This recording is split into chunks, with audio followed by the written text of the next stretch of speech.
This is the news in brief from the United Nations. With the deepening Israel-Palestine crisis about to enter its second month, a dozen UN agencies have reiterated urgent appeals for an immediate humanitarian ceasefire to bring in more aid and save lives. Among those uniting behind the message that enough is enough, UN Relief Chief Martin Griffiths renewed earlier pleas for the immediate and unconditional release of the more than 240 hostages captured by Hamas and held in Gaza since the 7th of October. All parties should respect their obligations under international humanitarian and human rights law, the UN agency leaders insisted, amid media reports of huge explosions from airstrikes across northern Gaza overnight. In their joint statement, the humanitarian leaders called the killings of large numbers of civilians in Gaza an outrage. So too was the fact that the Strip's 2.2 million residents continue to be cut off from food, water, medicine, electricity, and fuel, they noted. The humanitarian officials stressed that an entire population is besieged and under attack, denied access to the essentials for survival, bombed in their homes, shelters, hospitals, and places of worship. Food prices have gone up sharply for consumers in the past few years, but did you know that there is also a hidden cost of food to our health and the environment which is not factored in? The UN Food and Agriculture Organization, FAO, released new data on Monday showing that hidden total adds up to at least $10 trillion a year. A full 70% of it is associated with unhealthy diets, high in ultra-processed foods, fats and sugars, leading to obesity and non-communicable diseases and causing labor productivity losses, says the agency. 1/5 of the total costs are related to environmental harms from greenhouse gas and nitrogen emissions, as well as unsustainable water use.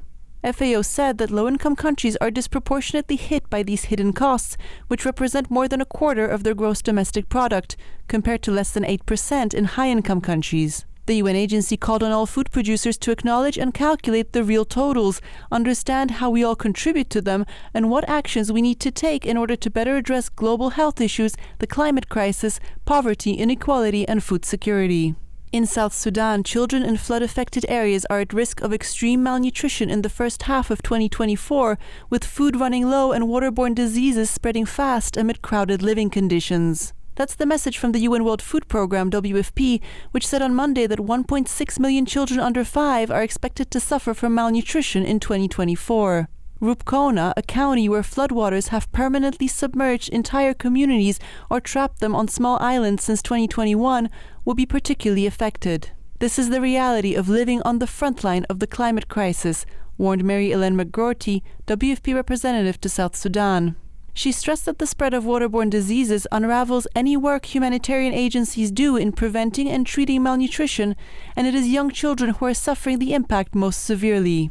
Rupkona County is predicted to be on the brink of famine for the first time ever. WFP said that this is a result of the floods along with severe economic shocks, which have sent the prices of staple foods soaring by more than 120% since last April. The UN agency also highlighted an expected rise in the number of people facing catastrophic hunger across the country to 79,000 by April, largely due to South Sudanese returnees fleeing fighting in Sudan. According to the UN Refugee Agency, UNHCR, nearly 300,000 returnees have crossed the border from Sudan since the conflict there erupted almost 7 months ago. In Ukraine, a cultural site under international protection has been damaged in a Russian attack once again, prompting condemnation from the UN Educational, Social and Cultural Agency UNESCO on Monday. The Museum of Fine Arts within Odesa's historic center, which is a UNESCO World Heritage site, was damaged by a Russian airstrike on Sunday night, the agency said. The historic center has been hit several times previously, notably over the summer. UNESCO reiterated that cultural sites must be protected in accordance with international law. Prior to the latest attack, as of the 2nd of November, UNESCO had verified damage to 327 cultural sites since the beginning of Russia's full-scale invasion of Ukraine in February 2022, including 124 religious sites and 28 museums. In the Odesa region alone, 49 sites have been damaged.